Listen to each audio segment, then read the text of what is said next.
할렐루야. 반갑습니다. 하나님께서 하나님께로 가는 생명의 길을 이 아침에도 가르쳐 주시기를 주의 이름으로 축원합니다. 블레셋 사람들이 하나님의 궤를 자기들이 포획할 수 있고 마음대로 다룰 수 있는 줄 알았죠. 그런데 하나님의 궤는 그렇게 사람에게 결박될 수 있는 그 언약궤가 아니라 하나님이 스스로 친히 그 이방인들의 땅에 들어오신 것을 우리가 이제까지 확인했습니다. 하나님이 지신 것 같고 하나님이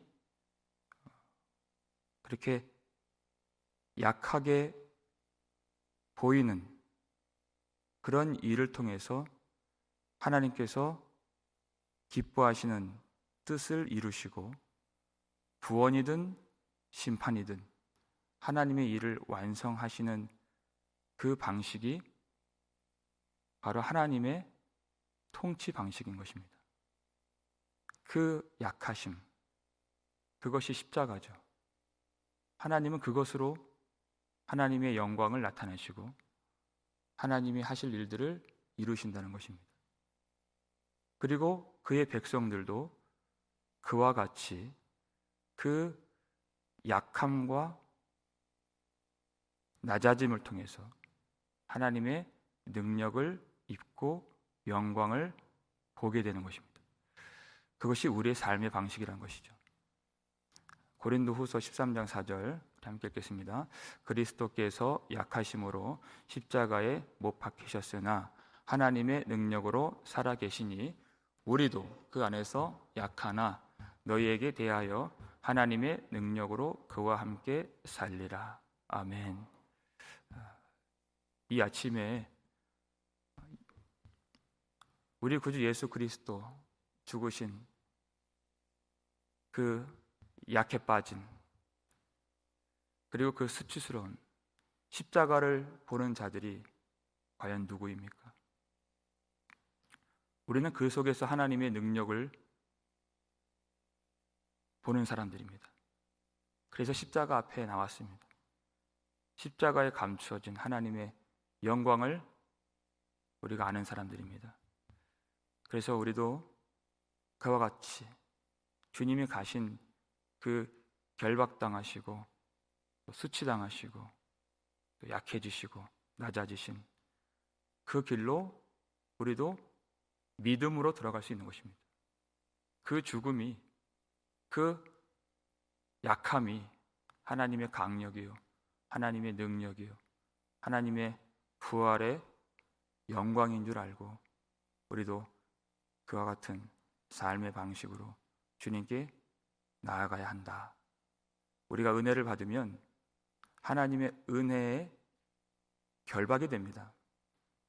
내가 블레셋 사람들처럼 주장하려고 하지 않고 내가 하나님의 말씀을 사용하려고 하지 않고 하나님의 말씀 앞에 내가 엎드리는 사용자가 아닌 신앙자가 된다는 것입니다. 그것이 약함이에요. 그리고 주님 앞에 순종함입니다. 블레셋 사람들은 그와 같은 길을 몰랐죠. 항상 우상을 섬기는 자들이었기 때문에 그 방식 그대로 여호와 하나님을 그렇게 대할 수밖에 없었다는 것입니다. 하나님만이 주인이십니다. 하나님이 통치하십니다. 오늘 1절 봐도 우리 한번 읽어볼까요? 여호와의 궤가 블레셋 사람들의 지방에 있은지 7달이라 그랬어요. 마치 하나님이 이 모든 일들을 주장하시는 듯 하나님이 그 기간까지 다 하나님이 정하시는 듯 그렇게 쓰여져 있는 내용이에요. 여호와의 궤가 주도적으로 거기에 있었다 그 뜻이죠. 그들이 겪은 그 7달 그들의 생명과 죽음이 그리고 존재와 멸망이 왔다 갔다 하는 그 7달은 아주 특별한 7달이 되었을 것입니다. 그렇죠? 그 독한 종기로 말미암아 온 나라가 다 죽게 되었던, 여호와의 손이 엄중하게 임했던 그것을 경험했기 때문에. 그런데 여기서도 7이라는 숫자가 나오죠. 하나님이 애굽을 치셨을 때 첫 번째 재앙이 그 강이 피로 변하는, 그것도 7일 동안 있었던 재앙이죠. 우리가 요한계시록에서 하나님의 인의 심판과 나팔의 심판과 대접의 심판이 각각 다 7이라고 하는 그 숫자로 나타나게 됩니다. 7번씩, 7번씩, 7번씩.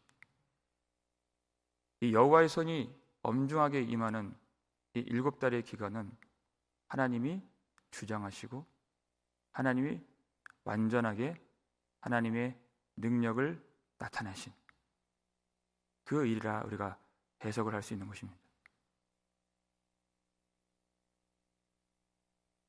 그랬더니 그들의 결과가 무엇이냐? 하나님의 심판이라고 하는 것은 하나님과의 분리를 의미하는 것입니다. 여러분, 다른 것이 심판이 아니에요. 하나님 없음이 심판입니다. 하나님 있는 그곳에 본인들도 들어갈 수가 없는 것이에요. 바라지도 않습니다. 그거 심판이에요. 구원이 무엇이에요? 하나님과 함께함이 구원이에요. 그것을 간절히 사모하는 것입니다. 우리가 이 아침에 왜 여기까지 잠을 깨워서 나왔습니까? 쉽게 나오지 않았습니다. 하나님과 함께 하려고 나온 것이에요. 그것이 구원이기 때문에 하나님의 말씀과 함께하고 하나님의 성령과 함께하고. 요한계시록 21장 3절 볼까요? 읽겠습니다. 내가 들으니 보좌에서 큰 음성이 나서 이르되 보라, 하나님의 장막이 사람들과 함께 있음에 하나님이 그들과 함께 계시리니 그들은 하나님의 백성이 되고 하나님은 친히 그들과 함께 계셔서. 함께. 이것이 바로 하나님의 나라예요.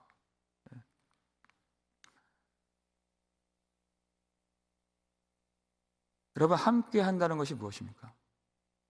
그 함께 하는 그 힘이 바로 사랑입니다. 사랑 때문에 우리가 여기 나온 거예요. 사랑은 또 무엇이냐? 자기 죽음에서 사랑이 완성되는 것입니다. 예수님이 그 사랑을 이루시기 위해서 먼저 십자가에서 죽으신 것이에요. 그 은혜를 아는 자들이 자기에게서 벗어나고 세상에서 그리고 악한 길에서 떠나서 그 자기 죽음의 길, 그 약함과 십자가, 나의 십자가를 지고 자기를 부인하고 주님을 따르는 것이, 그것이 사랑이에요. 그리고 그것이 순종입니다. 순종은 무서워서 하는 것이 아니에요. 사랑해서 하는 것이에요. 그래서 그 사랑으로 하나가 되는 것입니다.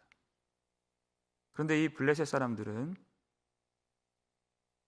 하나님의 손이 엄중하게 임하였을 때 하나님과 분리하고자 하는 그런 마음이 일어났죠. 언약궤를 돌려보내야 되겠다. 어떤 면으로는 하나님의 위엄과 영광과 능력을 보게 하심으로 하나님 앞에 돌아올 기회를 주신 것일 수가 있는데 그들에게는 말씀이 없어요. 진리가 없다. 그래서 하나님과 분리하는 것밖에 할 수가 없는 그런 상태를 여실히 우리에게 보여주고 있습니다. 왜 그런가?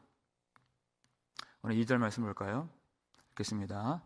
블레셋 사람들이 제사장들과 복술자들을 불러서 이르되 우리가 여호와의 궤를 어떻게 할까? 그것을 어떻게 그 있던 곳으로 보낼 것인지 우리에게 가르치라 그랬어요. 자, 이제는 여호와의 괴와 그들의 지혜로 이제까지는 그 정치가들, 그 방백들하고 논의를 했어요. 그러면서 나온 결론이 이스라엘의 하나님의 괴를 우리가 담아둘 수가 없다. 거기까지는 결론이 나왔어요. 함께 할 수 없다. 그것이. 자, 하나님께로 돌아가는 길로 결론이 난 것이 아니라 함께 할 수 없다고 결론이 난 거예요. 그리고 이제 문제를 풀어보려고 하는 것입니다. 이제는 누가 등장하죠? 방백들이 아니에요. 방백들의 그 모든 지혜들은 이제 실패로 판명됐기 때문에 제사장들이 등장해요. 그들을 더 권위로서 통치할 수 있는 자들이 바로 제사장들과 복술자들이죠. 복술자들은 말을 가진 사람들입니다. 그런데 그 말이 하나님의 말씀이 전혀 아니죠. 그들도 복을 말해요. 그러니까 사람들이 그 말을 아주 잘 들어요. 귀에 술술 들어요. 복을 말하기 때문에. 그런데 그것이 하나님의 말씀이 아니다. 여러분 신명기 18장 같은 경우를 보면은 하나님이 아주 엄히 경고하셨습니다. 이스라엘 백성들 중에서 이러한 복술자들이, 점치는 자들이 있으면 안 된다. 이들을 용납하지 말아라. 왜? 그 말들은 결국 하나님의 말씀이 없으므로 백성들을 멸망으로 인도하는, 죽음으로 이끄는 그런 말들이기 때문에 그래요. 그런데 이스라엘 백성들조차도 온갖 것들은 다 쉽게 받아들여요. 다. 그런데 하나님의 말씀만 받아들이지 않았다. 그것이 모든 역사를 하나님이 보실 때 하나님의 판단이었습니다. 스가랴 10장 2절 말씀 읽겠습니다. 드라빔들은 허탄한 것을 말하며 복술자는 진실하지 않은 것을 보고 거짓 꿈을 말한즉 그 위로가 헛됨으로 백성들이 양같이 유리하며 목자가 없으므로 공고를 당하나니 그랬어요. 이것이 이스라엘 백성들 내용이에요. 드라빔들 사랑하고 복술자도 사랑하고 그들의 헛된 위로도 좋아하고 그런데 결국은 공고를 당해요. 왜? 그 안에 진리가 없기 때문에. 복음 말하는데 진리가 없다. 그래서 위험한 것입니다. 진리가 없으면 결코 생명의 길로 나아갈 수가 없는 것입니다. 여러분 진리가 없다는 것이 무엇입니까? 왜 사람들은 복술자를 더 좋아하고 이방 제사장들을 더 좋아할까요? 진리는 항상 우리에게 죄가 무엇인지를 가르쳐줘요. 성령께서 그것을 책망하신다 그랬잖아요. 로마서 5장 20절 보니까 죄가 더한 것에 은혜가 더욱 넘쳤나니 그랬어요. 그것이 아니면 생명의 길을 볼 수가 없어요. 여러분 사탄은 거짓의 아비라고 그랬습니다. 거짓의 아비는 결코 우리로 하여금 그 십자가를 보지 못하게 하고 거짓의 영은 우리에게 죄를 깨닫게 하는 그 일을 허락하지 않습니다. 그것이 미혹이에요. 어저께 요한계시록 보니까 2장에 보니까 사탄의 그 깊은 것을 알지 못하고 그랬잖아요. 사탄의 그 깊은 것, 죄를 깨닫지 못하게 하는 거예요. 그러니까 십자가를 가려버리고 죄를 못 보게 하니까 은혜를 알 길이 없어지는 것입니다. 신앙생활을 아주 피상적으로 하도록 만드는 것이에요. 거의 그 복술자들이 하는 그 말 듣는 그 수준으로 신앙을, 기독교를, 복음을 그렇게 값싸게 만드는 것이에요. 사탄도 고린도서 11장 14절 아시죠 여러분? 사탄도 자기를 가장하나니 그랬어요. 그래서 광명의 천사라고 그랬습니다. 사탄이 무슨 일을 하느냐? 유사 기독교를 만든다는 것이에요. 가장해서, 위장해서. 그러니까 그 비슷한 것을 만드는 모방의 천재다, 그 뜻이에요. 그래서 거짓의 아비예요. 그래서 교회는 힘써서 우리가 주님 나라 갈 때까지 하나님의 아들을 아는 것과 믿는 일에 하나가 되라 그랬잖아요. 그게 교회예요. 그래서 영들이 어디로부터 나왔는가를 항상 성령의 은혜를 구하면서 분별할 줄 알아야 된다. 이것이 복술자에게서 나온 것인지 아니면 하나님의 진리의 말씀에서 흘러나온 것인지 아주 비슷한 것을 만들어내기 때문에 그래요. 오늘 2절에서 처음으로 그들의 입에서 여호와라는 단어가 나와요. 그 용옥같이. 이제까지는 그들이 봤을 때 여호와 하나님은 이스라엘의 신이었어요. 근데 한 방 얻어맞고 여호와라는 이름을 처음 불러요. 그들이. 여호와라는 이름은 이스라엘의 고유의 하나님의 성호인데 그들이 그 이름을 부르기 시작했다는 것이에요. 이름을 부른다고 섬길 줄 아는 것은 아닙니다. 왜? 그들이 누구의 지도를 받았어요? 다곤신의 제사장들과 복술자들의 말을 듣고 어떻게 하나님을 섬겨요? 말이 안 되는 것이죠. 그런데 아주 유사한 것을 만들어내요. 3절 말씀 볼까요? 읽겠습니다. 그들이 이르되 이스라엘 신의 궤를 보내려거든 거저 보내지 말고 그에게 속건제를 드려야 할지니라. 그리하면 병도 낫고 그의 손을 너희에게서 옮기지 아니하는 이유도 알리라 하니. 이렇게 얘기를 했어요. 자, 이스라엘의 신의 궤를 보내라. 근데 그냥 보내지 말고 거저 보내지 말고 속건제를 드려야 할지니라. 이렇게 얘기했어요. 여러분, 속건제가 레위기에 나오죠. 속건제를 드리려면 하나님이 주신 그 명령과 법도를 따라야 되는 것입니다.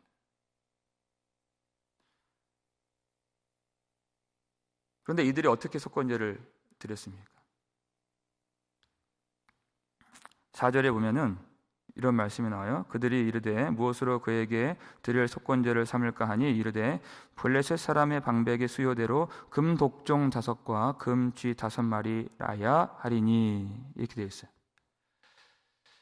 속건제를 드리는 것이 무엇인가? 레위기 5장 6장을 보면 이제 속건제에 대한 그 내용이 나오죠. 하나님의 성물을 만졌거나 하나님의 성소에 어떤 범죄를 저질렀을 때 그때 드리는 제사가 속건제입니다. 하나님의 거룩하심을 침해하는 것. 근데 꼭 하나님께만 대한 것이 아니라 사람에게 어떤 죄를 범했을 때도 속건제를 드려요. 이를테면 도둑질을 했을 때 그때 속건제를 드리면서 하나님께도 마찬가지지만 그 사람에게도 그 죄를 범하면, 여러분, 죄는 첫 번째는 불법이에요. 그렇죠? 하나님의 명령을 어김이에요. 하나님에 대한 거역함이에요. 그런데 두 번째를 잊어서는 안 된다. 이것이 속건제 정신이에요. 두 번째 뭐냐? 죄는 그것만이 아니라 손해를 일으키는 것이에요. 그렇죠? 만약 도둑질을 했다 그러면은 하나님 앞에 범죄함이죠. 도둑질하지 말라 그랬잖아요. 하나님을 버린 것이에요. 그것 자체가. 그런데 또한 그것에 대한 손해를 일으켰어요. 그러면 이 첫 번째 것은 하나님 앞에 회개하고 속죄의 제사를 드리고 했을지 몰라도 이 두 번째 것은 어떻게 할 것이냐, 그 문제에 대한 고민이 있어야 된다는 것이에요. 하나님 백성들은 이 손해를 어떻게 할 것이냐, 어떻게 해야 맞습니까? 갚아야죠. 왜 안 갚느냐는 거예요. 먼저 하나님께 대해서 레위기 5장 16절 읽겠습니다. 성물에 대한 잘못을 보상하되 그것의 5분의 1을 더하여 제사장에게 줄 것이요 제사장은 그 속건제의 숫 양으로 그를 위하여 속죄한즉 그가 사함을 받으리라. 첫 번째, 성물에 대한 잘못을 어떻게 하되? 보상하되. 이 배상과 보상이 속건제의 정신이 되는 것이에요. 그래서 사람에게 무엇인가를 착취하거나 도둑질할 때에도 마찬가지 그것을 돌려주는 것은 말할 것도 없고 거기까지 가야 되고 그것에 또 5분의 1을 더하여서 주도록 율법이 명하고 있는 것입니다.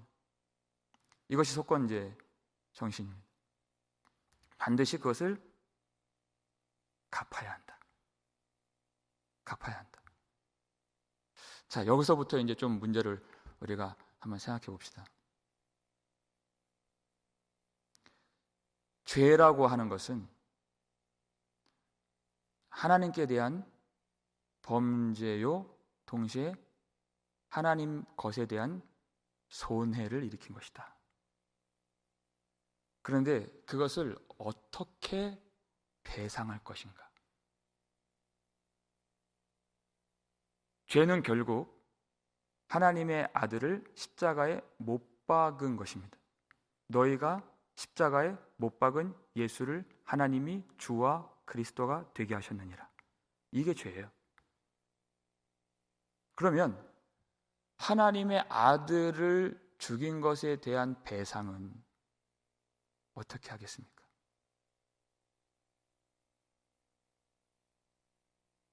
어떻게 갚을 수가 있죠? 도둑질 한 것이야. 당연히 그것도 갚아줘야 되죠.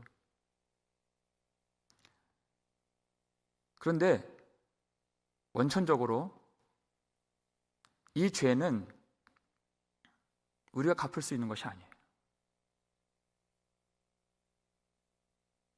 예수 그리스도의 십자가 공로, 보혈의 능력, 그 사유하심과 용서하심의 은혜, 우리가 믿죠. 우리가 믿습니다. 그런데 아주 잘못된 기독교의 폐단이 있어요. 우리 모든 죄를 다 용서해 주신 그 하나님의 은혜를 너무 값싼 것으로 여기는 것이에요. 나 회개했어. 나 용서받았어. 그러면서 속건제를 무시하고 속건제 정신을 전혀 알지 못하는 것이에요.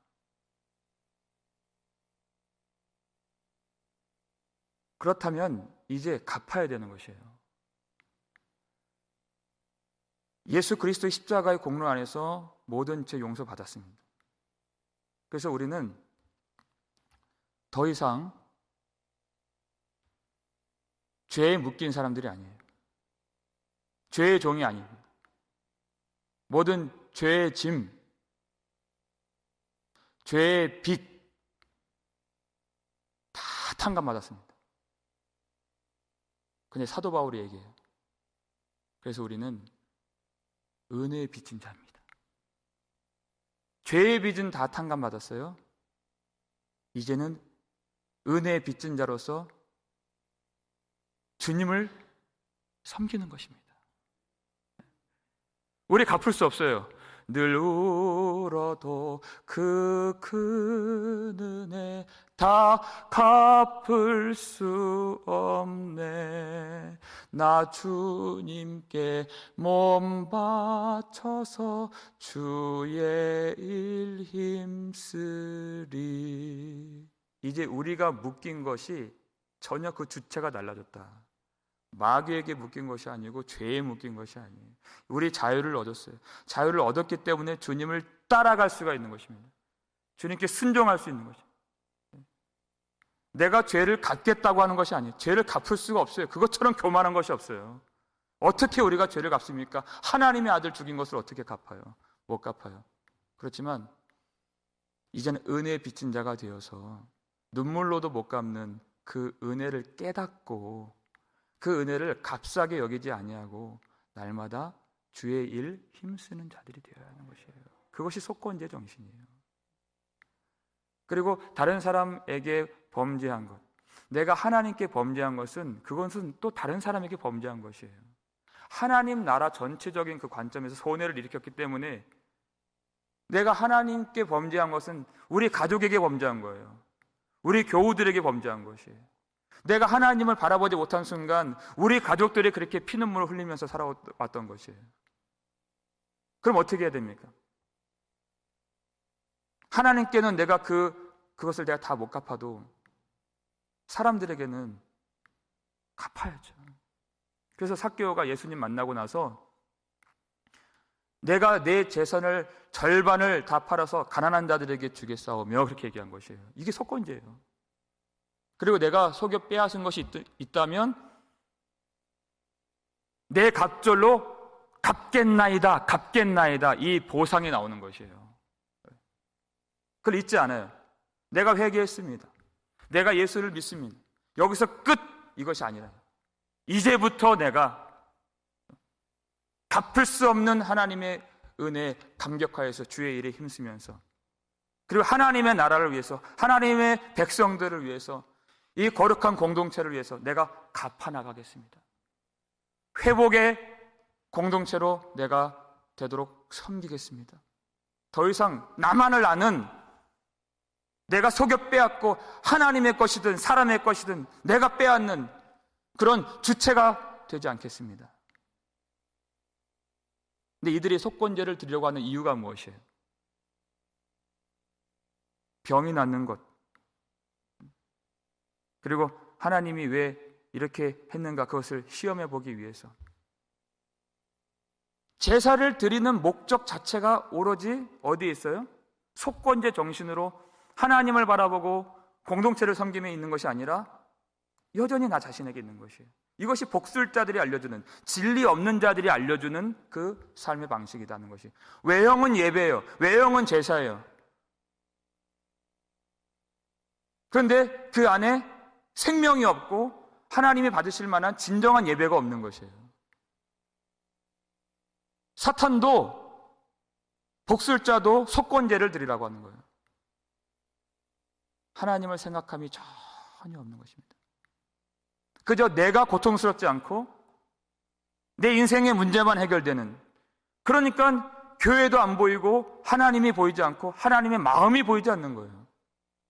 그러니까 예수를 믿어도 어떤 면에서 너무 표독스럽게 믿는 그런 사람들이 많이 있는 것이에요, 이 시대에.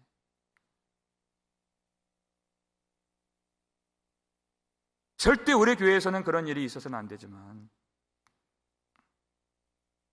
나는 하나님 앞에 회개했다는 것이에요. 하나님 앞에 용서받았어요. 여전히 가족들은 지금 어두운 가운데에서 너무나도 그 아물지 않는 상처 때문에 피눈물을 흘리고 있어요. 근데 자기 혼자만 할렐루야 아멘인 거예요. 전혀 속건제의 이 정신을 모르는 거예요. 하나님 앞에 우리가 갚을 수가 없죠. 그러니까 이 속건제 정신이 무엇이냐?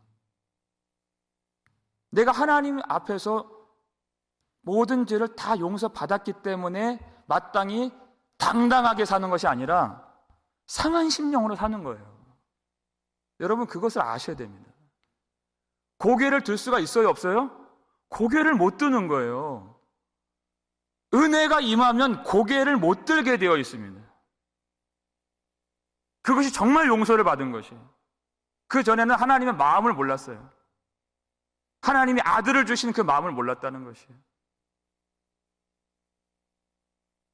죄의 짐에서는 풀려났지만 은혜가 임하니까 그 하나님의 그 은혜, 하나님이 아들을 주시기까지 그렇게 하실 수밖에 없으셨던 그 마음이 밀려오는 거예요. 죄를 깨닫게 되는 것이에요. 그리스도의 삶의 방식이 무엇이라 했습니까? 그 낮아짐, 그 약함, 그 상한 심령, 하나님이 그 제사를 기뻐하신다 그랬습니다. 사람들 앞에서도 이 마음이 임하면 높은 마음을 가질 수가 없어요. 하나님 앞에 나의 죄를 깨달으면, 내가 하나님 나라에 어떤 손해를 일으킨 자인지를 알면은 내가 작은 자가 되죠. 내가 무엇을 했다, 내가 이렇게 했다 할 수 없는 것입니다. 약해집니다. 작아집니다. 은혜를 알수록 지극히 작아집니다. 사도 바울 보세요. 시간이 흘러가면서, 나이를 먹어가면서, 그 전에는 내가 사도라 칭함받지를 못한다고 말했는데 모든 성도들 중에서 지극히 작은 자보다 더 작은 나에게 하나님의 은혜와 긍휼을 베풀어 주셨다고 얘기하는 거예요. 나는 하나님 나라에 들어갈 자격이 없다는 그 얘기입니다. 그 지극히 작은 소자에게 하나님이 은혜를 베풀어 주시는 것이에요.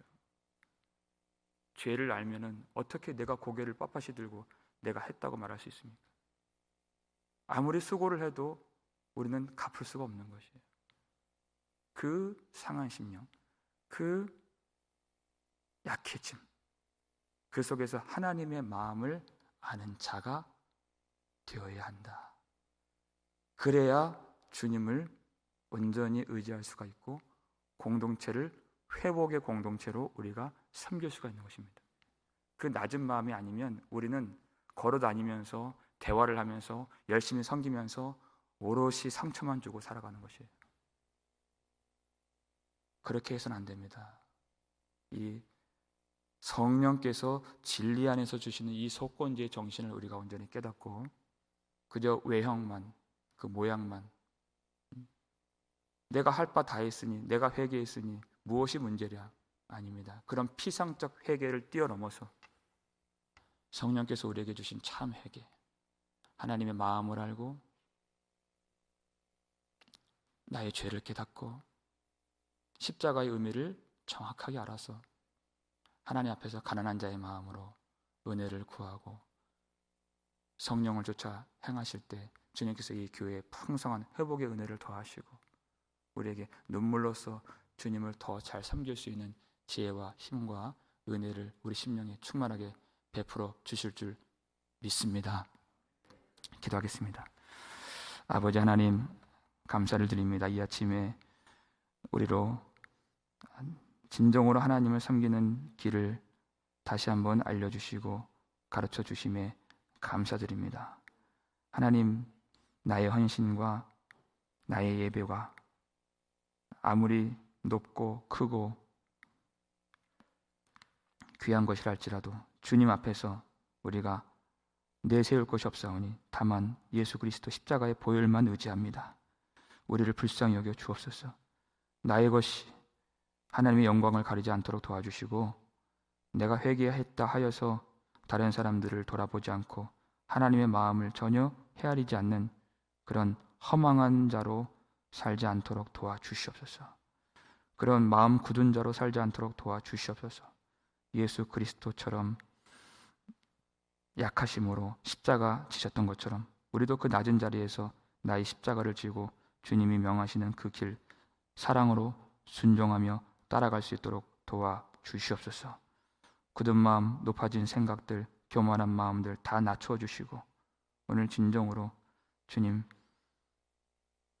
우리로 모든 죄를 탕감해 주신 그 은혜를 깨닫고 이제는 은혜에 결박되고 은혜에 비친 자가 되어서 주님을 아름답게 잘 섬기고 충성을 다하면서도 100% 하나님께만 영광을 돌릴 수 있는 거룩한 성도들, 복된 교회가 될 수 있도록 축복해 주시옵소서.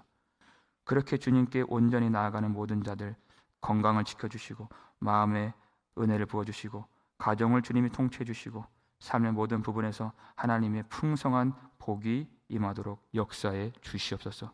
감사를 드리고 우리를 구속해 주신 예수 그리스도의 이름으로 축복하며 기도 올리옵나이다. 아멘.